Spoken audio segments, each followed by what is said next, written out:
জনগণের, বাংলাদেশের জনগণের ভোটে জনগণের কাছে জবাবদিহিমূলক একটি গণতান্ত্রিক সরকার প্রতিষ্ঠার লক্ষ্যে অন্তর্বর্তীকালীন বর্তমান সরকার কাজ করছে।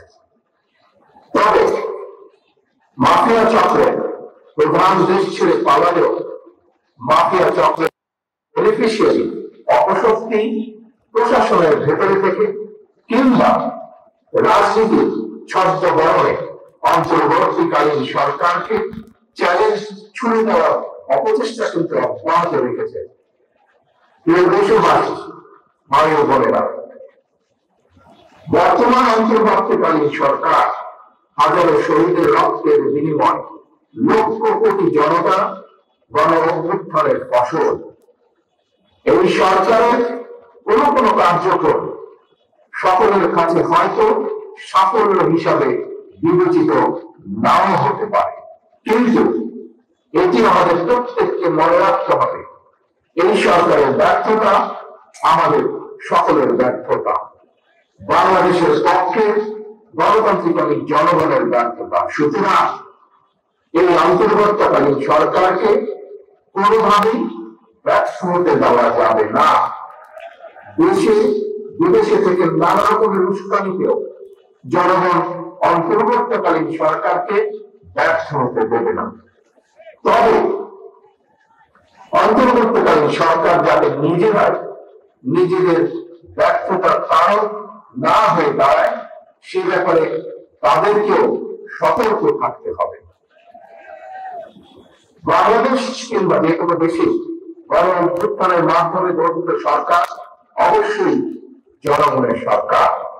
তাই জনগণ অন্তর্বর্তীকালীন সরকারের প্রতি সহযোগিতা অব্যাহত রেখেছে, রাখবে। তবে কোন এক পর্যায়ে অন্তর্বর্তীকালীন সরকারের জবাবদিহিতাও কিন্তু নির্বাচন সংসদের মাধ্যমে নিশ্চিত করা হয়।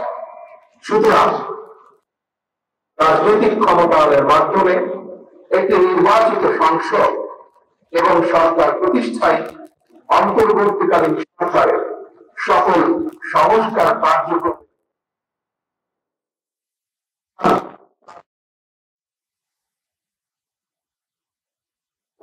অগ্রাধিকার জনগণের ভোটে নির্বাচিত জবাবদিহিমূলক সরকার এবং সংসদ প্রতিষ্ঠার লক্ষ্যকে সামনে রেখে সংস্কার কার্যক্রম এগিয়ে নেওয়া দরকার।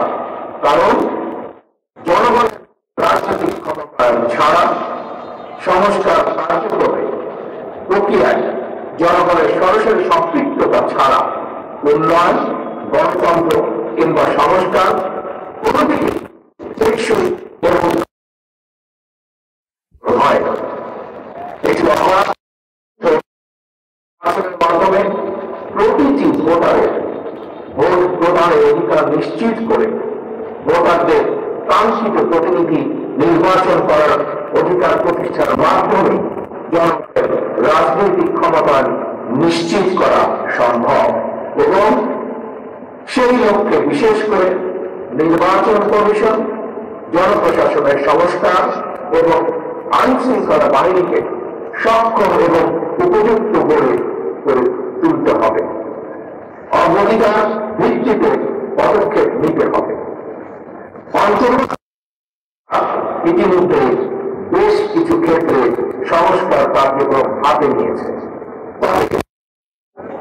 আমরা মনে করি অন্তর্বর্তীকালীন সরকার এজেন্ডা সেটিং এর ক্ষেত্রে অগ্রাধিকার ভিত্তি নির্ধারণ করতে না পারলে গণ অভ্যুত্থানের সাফল্য ব্যাহত করতে ষড়যন্ত্রকারী নানা চক্র সুযোগ গ্রহণ করতে পারে এবং এরই ভিতর এর কিছু কিছু আলামত আমরা দেখতে পাচ্ছি।